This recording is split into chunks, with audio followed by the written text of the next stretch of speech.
এই বোধহয় first time আমার বিয়েবাড়ি যেতে ইচ্ছা করছে না। কারণ পরপর যদি অকেশান থাকে তোমার কি ভালো লাগে বলো সাজতে গুজতে? এমনিতেই সত্যি কথা বলতে না, মানে অনেকক্ষণ টাইম ধরে সাজতে আমার কিন্তু একদমই ভালো লাগে না, ভীষণ বোরিং লাগে। তারপরে এই যে মাস্কারা দেওয়াটা, এটা যে আরও কত বোরিং কাজ, মানে কতবার যে আমি চোখে গুঁজে গুঁজে দিই তার নেই ঠিক। তো একবার গুঁজে দিয়ে আবার মানে মুছে আবার পড়ছি, চোখ দিয়ে জল এসে গেছে অনেক কষ্ট করে। এই যে আই মেকআপটা হয়েছে। তো যাই হোক, এদিকে মানে অনেকক্ষণ রেডি হওয়ার পরে মেয়েকে রেডি করিয়ে দিয়ে কিন্তু তারপরে আমি আবার এই যে মাস্কারাটা দিচ্ছি।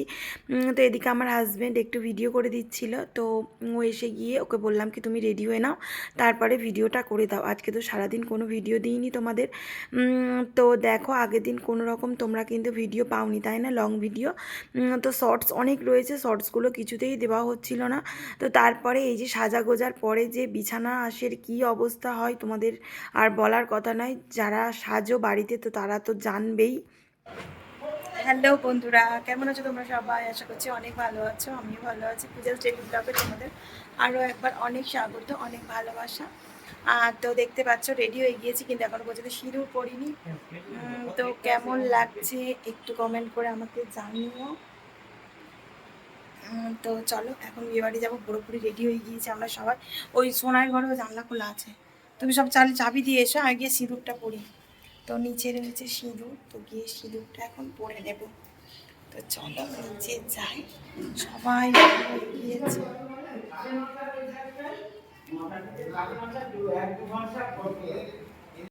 তো দেখো বন্ধুরা, যতই সাজি না কেন মানে সিঁদুর ছাড়া আনকমপ্লিট, তাই না বলো? তো দেখো সিঁদুর পরতে মুখটা একদম অন্যরকম লাগছে। তো চলো আমরা সবাই বেরিয়ে যাই। পাট বন্ধ করে দাও। কি হয়েছে বাপি, ওরম করে আসবে কেন? তুমি কি হচ্ছে বলো? তাহলে চলো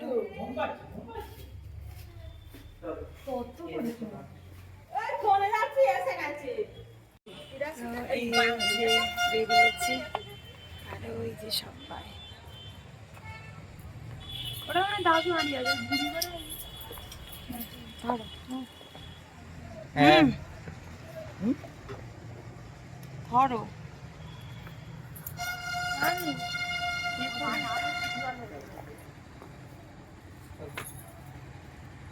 চলো হাত ধরো, চলো রুমাল নেই, চলো চলো চলো চলো।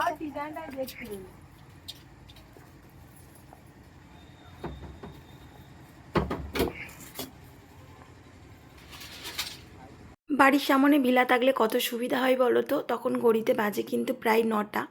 আর তো কী বলো তো, মেয়ের তো স্কুল ছিল, ওকে স্কুল থেকে এনে আবার নাচে গিয়েছিলাম, নাচে থেকে এসে ওকে ঘুম পাড়িয়েছিলাম, যে কারণে এত ঘ্যান ঘ্যান করছিল মেয়েটা। তো যাই হোক, ওর হোমওয়ার্কগুলো এখনও হয়নি, তো ওকে বললাম কি থাক বাবা, এসে করবে তুমি হোমওয়ার্কগুলো, ওর বেশিক্ষণ লাগে না হোমওয়ার্ক করতে। তো যাই হোক, আমার হাজব্যান্ড আবার কেমন করছে বলে, এক জায়গায় যাবে তুমি তাকে শুধু পড়া পড়া, কিন্তু এটাও তো ভীষণ দরকার, তাই না বলো? তো যাই হোক, ওদিকে তোমরা শুনতেই পেলে কন্যাযাত্রী এসে গিয়েছে, আর আমরা যাচ্ছি কিন্তু আমাদের পাড়ার একটা দাদার বিয়েতে। দাদাই হয় বোধ হয়। তো যাই হোক চলো দেখাবো মানে বরকনে কেমন হয়েছে না হয়েছে। আর এই যে দেখতে পাচ্ছ ধুতি পাঞ্জাবি পরে দাঁড়িয়ে আছে, ওটা কিন্তু আমার দাদা শ্বশুর হয়। ঠিক আছে। তো আমি বিয়ের আগেতে ওই মানে আমার হাজব্যান্ডের মামার বাড়ি যে কত গিয়েছি তোমাদেরকে কি বলবো। তো দাদু বলছে কি বউ যেও নাথ বউ। আমি দাদুকে তার বিপরীতে কি বলেছি জানো, যে দাদু তোমার বাড়ি আমি এতই গিয়েছি যে তোমার বাড়িটাই তো আমার ভিক্টোরিয়া ছিল সব সময়। মানে কি বলবো, আমাদের গল্প করার জায়গা ছিল কিন্তু দাদুর বাড়ি। তো দাদু দিদা মামিরা সবাই ভীষণ ভালোবাসতো জানো আমাদের। তো একদিন কোনো দিন যদি যাই তোমাদেরকে সবার সাথে আলাপ করিয়ে দেব, ভীষণ ভালোবাসে আমাদেরকে। আর এই যে সুস্মিতা আর সৌভিক আজকের আমাদের মানে বর কনের নাম। তো এদিকে এই যে ভিলা, এই ভিলাটা আর মানে চেনাবার কোনো দরকার নেই। তো প্রায় প্রত্যেকবারই এই ভিলাতেই কিন্তু আমরা আসি বিয়ে বাড়িতে।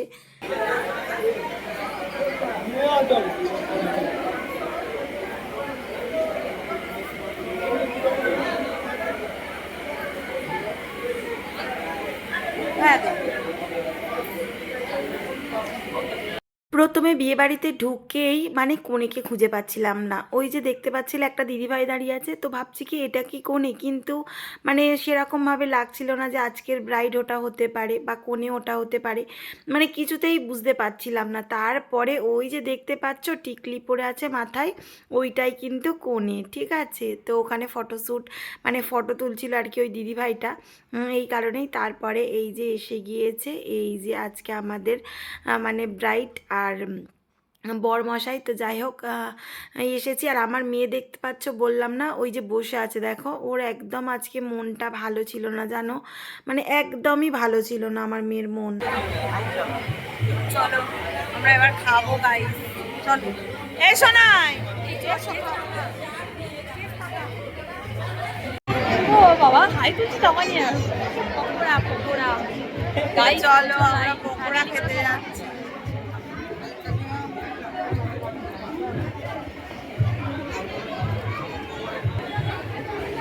এই যে কফি পকোড়ার স্টলটায় চলে এসছে। কফি খাবো না, পকোড়া খাবো। কফিতে মিষ্টি দেয়নি, কফি গেলে এখন অ্যাসিডিটি হয়ে যাবে।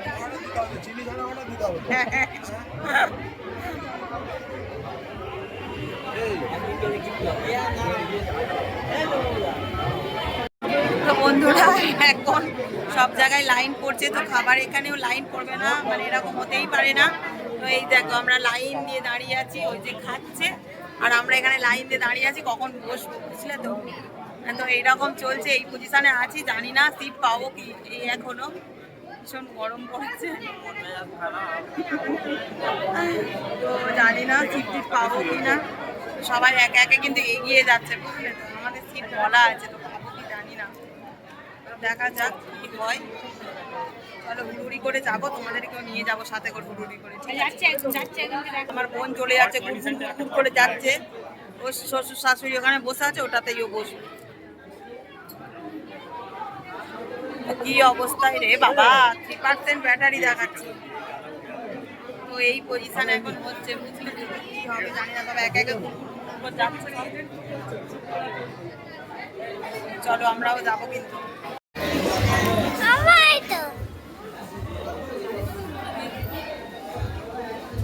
তো এই যে অ্যাট লাস্ট সিট পেয়েছি, অনেক কষ্ট করে সিটটা পেয়েছি। তো আমি এখানে একা বসেছি, যে এখানে আমার হাজবেন্ড, আমার মেয়ে, আর ওই যে দূরে আমার বোন বসেছে, ওই দূরে। এই সিচুয়েশান। আর আমার শাশুড়ি মারাও বসেছে একটু দূরের দিকে। তো চলো খাওয়া দাওয়া করি। কি হয়, আমার ফোনে না চার্জ দেওয়া হয়নি, তো 2% চার্জ আছে। তো যতক্ষণ চার্জ আছে ততক্ষণ ভিডিও বানাচ্ছি, যখন চার্জ অফ হয়ে যাবে তখন ভিডিও বন্ধ করে দেবো, ঠিক আছে। তো চলো খাওয়া দাওয়া করি। ওই যে আমাদের থালা আসছে, ওই যে থালা দিচ্ছে, এদিক দিয়েও আসছে। সত্যি এইরকম লাইন দিয়ে খাবার দাবার ভাবলেই যেন কেমন হয় বলো। এখন কিন্তু প্রত্যেকটা বিয়ে বাড়িতেই কিন্তু এইরকম চলে। তো কেউ দেখে হাসাহাসি করো না যে খাবার জন্য আবার লাইন দিয়েছে, এখন প্রত্যেক বিয়ে বাড়িই হয়, তাই না বলো বন্ধুরা। তোমরা কিন্তু কমেন্ট বক্সে অবশ্যই কমেন্ট করে জানাবে মানে কার কার এইরকম সিচুয়েশান ছিল, কোনো দিন এরকম সিচুয়েশানে পড়েছো কি না। তো যাই হোক একটু মেনু কার্ডটা তোমাদেরকে দেখালাম। আর এখানে প্রথমে দিয়ে গিয়েছিল ফিশ কাটলেট। তো আমরা ওই যে দূরে বসে আছি দেখতে পাচ্ছ, আর এই যে ভিডিওটা করেছে এটা কিন্তু আমার বোন করে দিই। ওই যে তোমাদেরকে বললাম না আমার মানে ফোনে চার্জ নেই, তো বোনরা দূরে বসেছিল, আর এই যে ও নিজের ফটোটাও তুলেছে। তো যাই হোক একটু বললাম কি একটু ভিডিও করে দে না বোন, আমার তো ফোনে নেই। তারপরে এই যে আমার মেয়ে মানে আমার হাজব্যান্ডের কাছে বসেছিল, তারপরে ও আমার কাছে বসবে, মানে গালে দিয়ে দিতে হবে। তো আবার ঘুরে আমি আমার মেয়ের কাছে এদিকে চলে এলাম, আর ওদিক থেকে আমার বোন ডাকছিল। তো মানে কি বলবো, চুল খেলিয়ে রাখা আমার কিন্তু ভীষণ একটা বিরক্তিকর ব্যাপার। মানে যখনই কোথাও আমি চুল খেলিয়ে যাই মানে বিয়ে বাড়িতে, তখন কিন্তু আমি নয় কামড়ি না হয় আমি যা কিছু নিয়ে যাই, কিন্তু এবারে নিয়ে যাইনি। তো এত মুশকিলে আমি পড়েছি কি বলবো। এই যে খেয়ে দিয়ে উঠলাম, খাওয়া হয়ে গেছে, তো এবারে অনেক ফাঁকা হয়ে গেছে, আর অত নেই। তো চলো একে একে নামি। তো চলো আমরা এখন বাড়ির পথে রওনা দিয়ে চলে যাই। বিয়ে বাড়ি শেষ, আমরা মোটামুটি লাস্ট ব্যাচ না আর একটা ব্যাচ আছে। তো তো এই যে চলো চলে যাই, চলে যাই দূর বহু দূর।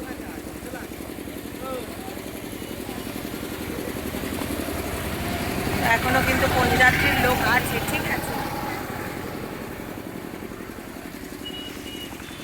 এক পা ফেললেই বাড়ি, তারপরে ভিলা, আর হাফ পা ফেললেই ভিলা। হাফ পা ফেললেই ভিলা। তো চলো এসেই গেলাম। অনুষ্ঠান হলেই খেতে চলে আসে। আমাদের পাড়ারই, বুঝলে তো। থাক বা নাই হ্যাঁ, তোমার দাদার কাছে আছে। পুরোচ্ছেই তো। সোনাই খাচ্ছটা? হ্যাঁ আমার মেয়ে তো কিছুই খেলো না, তো ওর শরীরটা না ভালো নেই। কি হচ্ছে কি জানি, দেখি ডাক্তারখানায় নিয়ে যাব ওকে, শুক্রবার নিয়ে যাব। আমি এই রকম ভাবে এক পিন করে শাড়ি পরতাম না। আমার বোন পরিয়ে পরিয়ে আমাকে প্র্যাকটিস করিয়েছে। আমার বোন আমার বাজে অভ্যাস করিয়ে দিচ্ছে, ঠিক আছে। পড়িয়ে নাকি অভ্যেস করে দিয়েছে। বোনের নামে দোষ দিচ্ছি। বোনের শাড়িটা তো মার মতো অবস্থা হয়ে গেছে। মা যেরকম আমার বোন আসছে, আমার মা ওইভাবে আয়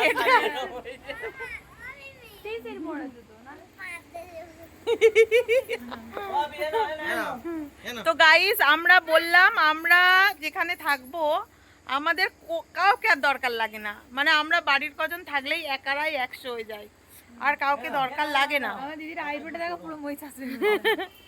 আমার বোনের দেখো কাতানের মতো দেখতে হয়েছে, পুরো কাত্তাইনি। ও পারছি না, নো নো। সত্যিই তাই, বিয়ে বাড়ি যখন যাবো এরম করে করে যাবো, আর যখন ফিরবো তখন যেন উফ, চুলটা আমি অন্য সময় কামড়ি নিয়ে যাই, চুল খেলিয়ে থাকলে, নয় কামড়ি নয় গার্ডার, এবারে নিতে ভুলে গেছি। তো খাবার সময় ভীষণ অসুবিধা হয়েছে, কারণ আমি চুল খেলিয়ে থাকতে পারি না। তো কি বলবো, ভীষণ অসুবিধা হয়েছে। আর আমার এই যে ওই যে আর ওই যে চাবি খুলতে পারছে না এখন আমার হাজবেন্ড, চাবি খুলতে প্রবলেম হচ্ছে। ওই যে ওই খুলেছি, খাও, খেয়ে গার্গেল করবে বাবা।